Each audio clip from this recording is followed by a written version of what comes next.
अगर ਤੁਹਾਡਾ ਟਰੈਕਟਰ ਹੈਂਟਿੰਗ ਕਰ ਰਿਹਾ ਖੜਾ ਕਰੇਗਾ ਦੁਪਹਿਰ ਨੂੰ ਦੁਪਹਿਰ ਨੂੰ ਇਹ ਹੁੰਦਾ ਸੂਰਜ ਦੀ ਸ਼ੁਆ ਨਾਲ ਵੀ ਕਰ ਜਾਂਦਾ ਹੁੰਦਾ ਤੇ ਅਸੀਂ ਫਿਰ ਪਰੇਸ਼ਾਨ ਹੋ ਜਾਂਦੇ ਵੀ ਕਿਉਂ ਕਰ ਰਿਹਾ। ਹਾਂਜੀ ਹਾਂਜੀ ਇਹਨੂੰ ਖੋਲ ਕੇ ਹਲਕੀ ਸੈੱਟ ਪਾ ਕੇ ਹਲਕੀ ਇੱਥੇ ਵਿੱਚ ਪੈ ਗਈ ਇਸ ਤਰ੍ਹਾਂ ਹਲਕੀ ਦੇ ਨਾਲ ਅਸੀਂ ਇਹਨੂੰ ਨਾ ਥੋੜਾ ਜਿਹਾ ਫੇਰਾ ਦਾਂਗੇ ਅੱਗੇ ਨੂੰ। ਅਗਰ ਘਟਾ ਗਿਆ ਤਾਂ ਹੋਰ ਥੋੜਾ ਜਿਹਾ ਅੱਗੇ ਕਰ ਦਿਓ ਤੇ ਅਗਰ ਜ਼ਿਆਦਾ ਕਰ ਗਿਆ ਹੈ ਤੇ ਉਹਨੂੰ ਆਪਣੀ ਜਗ੍ਹਾ ਤੇ ਵਾਪਸ ਲਿਆ ਕੇ दूसरी साइड से लाए इंशाल्लाह कर ये चीज़ सर दोबारा दसना जी मैं ਤੁਹਾਨੂੰ ਉੱਥੇ ਵੀ ਦਫ਼ਤਰ ਵੀ ਦੱਸਾਂਗਾ। ਸਮਰੀ ਖੁੱਲੀ ਇੱਕ ਸਾਡੇ ਕੋਲ ਪਈ ਆ ਉਹ ਵਾਲ ਵੀ ਤੁਹਾਨੂੰ ਦਿਖਾਵਾਂਗਾ ਸਾਰਾ ਕੁਝ ਕਰਾਂਗੇ। ਇਹ ਇਸ ਤਰ੍ਹਾਂ ਲਾ ਲੈਣਾ ਇਹਨੂੰ ਇੱਧਰ ਲਾ ਲੈਣਾ ਠੀਕ ਹੈ। ਇੱਥੇ ਚਾਬੀ ਪੈਣੀ ਹੈ ਪੂਰੀ ਪੂਰੀ ਸਹੀ ਹੈ। ਇਸ ਜਗ੍ਹਾ ਦੇ ਉੱਤੇ ਚਾਬੀ ਪੈਗੀ ਇਹਨੂੰ ਖੋਲਣਾ ਸਹੀ ਹੈ। ਜਿਸ ਵੇਲੇ ਅਸੀਂ ਇਹਨੂੰ ਖੋਲਾਂਗੇ ਇਹਦੇ ਵਿੱਚ ਹੋਏਗਾ ਅੱਗੇ ਲੱਗੀ ਹੋਏਗੀ ਵਾਸ਼ਰ ਪਲੇਨ ਵਾਸ਼ਰ ਉਹਦਾ ਮੂੰਹ ਬਾਹਰ ਨੂੰ ਹੋਏਗਾ ਠੀਕ ਹੈ। ਸਪਰਿੰਗ ਵੱਲ ਨੂੰ ਅੱਗੇ ਸਪਰਿੰਗ ਆ ਉਹਦੇ ਵਿੱਚ ਐਡੀ ਸਾਰੀ ਸਲਾਦ ਆ ਹਾਰਡ ਸਟਿਕ ਲੇਕਿਨ ਜਦੋਂ ਵੀ ਇਹਨੂੰ ਖੋਲਣਾ ਹੈ ਨਾ ਇਹਦੇ ਥੱਲੇ ਕੋਈ ਕੱਪੜਾ ਹੈ ਐਡਾ ਕੱਪੜਾ ਨਾ ਵਿਛਾ ਲੈਣਾ ਤਾਂ ਕਿ ਤੁਹਾਡੀ ਕੋਈ ਚੀਜ਼ ਜ਼ਾਇਆ ਨਾ ਹੋ ਜਾਏ ਕੋਈ ਗਵਾਚ ਨਾ ਜਾਏ ਠੀਕ ਹੈ। ਜਿਸ ਤਰ੍ਹਾਂ ਤੁਸੀਂ ਇਹ ਕਰ ਲਓ ਉਸ ਟਾਈਮ ਕੀ ਕਰਨਾ ਇਹ ਵੀ ਖੁੱਲ ਗਿਆ ਇਸ ਜੋ ਚੀਜ਼ਾਂ ਇੱਧਰੋਂ ਨਿਕਲਣੀਆਂ ਉਹ ਚੀਜ਼ਾਂ ਇੱਧਰੋਂ ਨਿਕਲਣੀਆਂ ਸਹੀ ਹੋ ਗਿਆ। ਉਸ ਤੋਂ ਬਾਅਦ ਐਡਾ ਸਾਰਾ ਵਾਲ ਇਹ ਇਸ ਜਗ੍ਹਾ ਸਹੀ ਹੈ ਉਸ ਵਾਲ ਨੂੰ ਸੱਟ ਮਾਰ ਕੇ ਨਿਕਲਣਾ ਉਹਨੂੰ ਆਰਾਮ ਦੇ ਨਾਲ ਇੱਕ ਪਾਸਿਓਂ ਉਂਗਲੀ ਰੱਖੋ ਇੱਕ ਪਾਸਿਓਂ ਇਹ ਦਿਹਾੜੇ ਇਸ ਤੋਂ ਪੇਚਕਸ ਦੀ ਜਾਂ ਕੋਈ ਹੋਰ ਹਾਰਡ ਚੀਜ਼ ਲੈ ਲਓ ਜਿਹਦੇ ਨਾਲ ਕਿ ਆਰਾਮ ਦੇ ਨਾਲ ਥੋੜ੍ਹਾ ਜਿਹਾ ਅੱਗੇ ਤੁਰ ਪਏ। ਜਿਸ ਵੇਲੇ ਤੁਰ ਪਿਆ ਆਰਾਮ ਦੇ ਨਾਲ ਉਹਨੂੰ ਕੱਢ ਲਓ ਬਾਹਰ ਨਾ ਉਹਨੂੰ ਕੱਢਣ ਲੱਗਿਆ ਜ਼ਬਰਦਸਤੀ ਕਰਨੀ ਆ ਸੱਟ ਮਾਰਨੀ ਆ ਤੇ ਨਾ ਉਹਨੂੰ ਪਾਉਣ ਲੱਗਿਆ ਕਰਨੀ ਸਹੀ ਹੋ ਉਹਨੂੰ ਆਰਾਮ ਨਾਲ ਬਾਹਰ ਕੱਢੋ ਟਰੈਕਟਰ ਦੀ ਜੋੜ ਖਿੱਚੋ ਮਾੜਾ ਜਿਹਾ ਲਾਉਣ ਦਿਓ ਦੇਖੋ ਮੁਗਲੈਰ ਨਿਕਲੇਗਾ ਮੁਗਲੈਰ ਨੂੰ ਸਾਫ਼ ਕਰ ਦਿਓ। ਬਾਕੀ ਚੀਜ਼ਾਂ ਮੁਗਲੈਰ ਨਾਲ ਧੋ ਕੇ ਆਪਣੇ ਡੀਜ਼ਲ ਨਾਲ ਧੋ ਕੇ ਇਹਨਾਂ ਨੂੰ ਸਾਰੀਆਂ ਜਿਵੇਂ ਜਿਵੇਂ ਕੱਢਿਆ ਹੋਵੇ ਜੋੜ ਕੇ ਐਡਜਸਟ ਕਰਕੇ ਉੱਤੇ ਲਾ ਕੇ ਉਸ ਤੋਂ ਬਾਅਦ ਤੁਸੀਂ ਕੰਮ ਕਰੋ ਇਨਸ਼ਾਅੱਲਾ ਕੰਮ ਕਰੇਗਾ ਠੀਕ ਹੈ। ਹੁੱਕ ਤੋਂ ਕੱਢਾਂਗੇ ਹੁੱਕ ਤੋਂ ਕੱਢਾਂਗੇ ਥੋੜਾ ਜਿਹਾ ਅੱਗੇ ਕਰਾਂਗੇ ਅਗਲੀ ਸਾਈਡ ਲਈ ਥੱਲੇ ਲੱਗ ਜਾਏਗੀ। ਜਿਸ ਨੂੰ ਜੈਕ ਤੁਹਾਡਾ ਫ੍ਰੀ ਹੋਏਗਾ ਨਾ ਉਹਦੀ ਸਭ ਤੋਂ ਵੱਡੀ ਨਿਸ਼ਾਨੀ ਹੈ ਕਿ ਅਗਰ ਬਹੁਤ ਜ਼ਿਆਦਾ ਟਾਇਰ ਸਿਸਟਮ ਹੋਏਗਾ ਤਾਂ ਫਿਰ ਥੱਲੇ ਨਹੀਂ ਜਾਏਗਾ ਨਹੀਂ ਤੇ ਆਸਤਾ ਆਸਤਾ ਆਸਤਾ ਆਸਤਾ ਥੱਲੇ ਨੂੰ ਜਾਏਗਾ। ਅੱਛਾ ਜੀ ਇਹ ਗੱਲ ਜਿਹੜੀ ਆ ਬਹੁਤ ਅਹਿਮ ਹੈਗੀ ਆ ਜੀ ਜੀ ਕਿ ਅਗਰ ਤੁਹਾਡਾ ਪਿਸਟਨ ਟਾਈਟ ਹੈਗਾ ਵਿੱਚ ਤੇ ਫਿਰ ਇਹ ਤੁਸੀਂ ਇਹਨੂੰ ਜੰਪ ਜੁੰਪ ਮਾਰ ਕੇ ਜਾਂ ਪਿੱਛੋਂ ਢਿੱਲਾ ਕਰਕੇ ਥੋੜਾ ਜਿਹਾ ਮੁਗਲੈਲ ਜਾਇਆ ਕਰਕੇ ਫਿਰ ਇਹਨੂੰ ਥੱਲੇ ਲਾਓਗੇ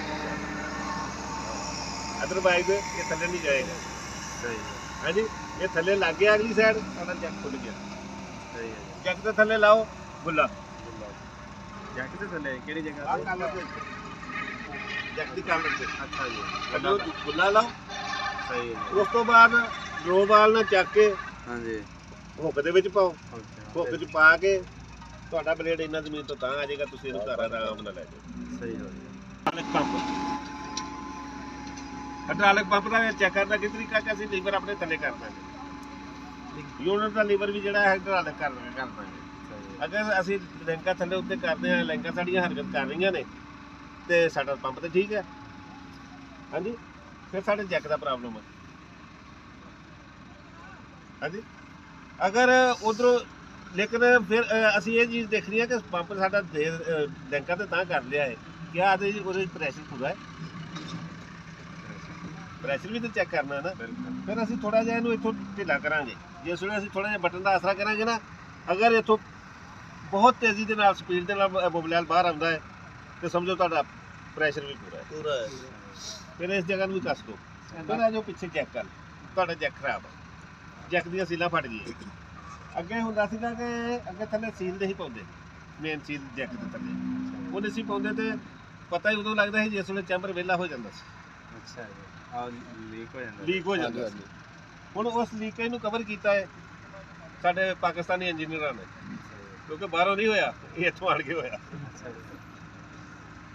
ਉਹਦੇ ਨਾਲ ਇਹ ਆ ਕਿ ਹੁਣ ਅੰਦਰ ਸਰਕੂਲੇਸ਼ਨ ਹੁੰਦਾ ਸਹੀ ਹੈ ਬਾਹਰ ਨਹੀਂ ਮੁਗਲੈਲ ਨਿਕਲਦਾ ਅਗਰ ਸੀਲ ਲੀਕ ਹੋਏਗਾ ਤਾਂ ਬਾਹਰ ਆਏਗਾ ਨਹੀਂ ਤਾਂ ਨਹੀਂ ਆਏਗਾ ਠੀਕ ਹੁਣ ਇੱਥੋਂ ਵੀ ਅਸੀਂ ਚੁੱਕ ਕੇ ਦੇਖਿਆ ਨਹੀਂ ਚੁੱਕਦਾ ਉਧਰੋਂ ਵੀ ਚੁੱਕਿਆ ਨਹੀਂ ਚੁੱਕਿਆ ਜੈਕ ਦਾ ਪ੍ਰੋਬਲਮ ਆ ਬਾਹਰ ਕੰਮ ਕਰਨੇ ਆ ਹੁਣ ਮਸ਼ੀਨਰੀ ਛੱਡ ਕੇ ਤਾਂ ਬੰਦਾ ਜਾ ਨਹੀਂ ਸਕਦਾ ਬਿਲਕੁਲ ਪਹਿਲਾਂ ਸਭ ਤੋਂ ਆਪਣੀ ਕੇਬਲ ਚੈੱਕ ਕਰੋ ਕਿ ਕੇਬਲ ਕਿਤੋਂ ਟੁੱਟੀ ਤੇ ਨਹੀਂ ਆਪਣਾ ਉਧਰੋਂ ਗ੍ਰਿਪ ਚੈੱਕ ਕਰੋ ਗ੍ਰਿਪ ਤਾਂ ਨਹੀਂ ਕਿਤੇ ਖਿੱਚਿਆ ਗਿਆ ਗ੍ਰਿਪ ਖਿੱਚਿਆ ਗਿਆ ਹੋਵੇ ਕੋਈ ਟਾਂਕਾ ਹਿੱਲ ਗਿਆ ਹੋਵੇ ਯਾਨੀ ਕਿ ਮਕਸਦ ਇਹ ਹੈ ਕਿ ਕੇਬਲ ਨੂੰ ਚੈੱਕ ਕਰਨਾ।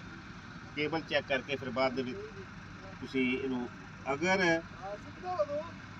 ਅਸੀਂ ਕੇਬਲ ਸਾਡੀ ਠੀਕ ਹੈਗੀ ਆ, ਮੈਗਨੇਟ ਸਾਡਾ ਸਹੀ ਹਰਕਤ ਕਰ ਰਿਹਾ ਹੈ, ਤੇ ਫਿਰ ਵੀ ਸਾਡਾ ਥੱਲੇ ਉੱਤੇ ਨਹੀਂ ਜਾ ਰਿਹਾ, ਤਾਂ ਮਸਾ ਕੀ ਹੈ। ਫਿਰ ਅਸੀਂ ਜਾਣਾ ਹੈ ਇਹਨੂੰ ਬੋਲਣਾ ਹੈ ਕਿ ਹੁਣ ਫਾਲਟ ਅਗਲਾ ਲੱਭ ਲਈਏ। ਸਹੀ ਗੱਲ ਹੈ। ਉਧਰੋਂ ਆ ਰਹੀ ਆ ਕਰੰਟ, ਇੱਥੋਂ ਤਾਂ ਹੀ ਆ ਰਿਹਾ, ਟਰੈਕਟਰ ਸਟਾਰਟ ਆ, ਅਸੀਂ ਇਹਨੂੰ ਇੱਥੋਂ ਪੁਸ਼ ਕਰਨਾ। ਹਾਂਜੀ, ਤੇਜ਼ ਕਰਨਾ ਹੈ, ਟੈਨਸ਼ਨ ਨਾ ਲਓ। ਹੋ ਜਾਏਗਾ ਕੋਈ ਮਸਲਾ।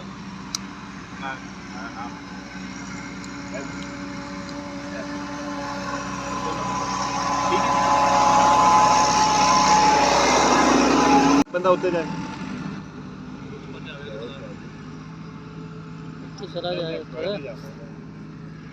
ਯਾਰ ਐਕਸਪਰਟ ਵਾਲੀ ਜਿਹੜੇ ਗੱਲ ਮੈਂ ਕਰਾਂ ਜੀ, ਅੰਦਰ ਤਾਂ ਪੁੱਛਣਾ ਹੀ ਹੈ। ਹਾਂਜੀ, ਕਰੰਟ ਚੈੱਕ ਕਰਨ ਦਾ ਤਰੀਕਾ, ਬਟਨ ਨੂੰ ਉੱਤੇ ਨੂੰ ਪੁਸ਼ ਕਰ ਲੈ ਪਾਸੇ ਨੂੰ, ਇਹ ਵਾਲਾ ਜੀ। ਹਾਂ ਉੱਤੇ ਨੂੰ ਚੁੱਕ ਕੇ ਰੱਖ,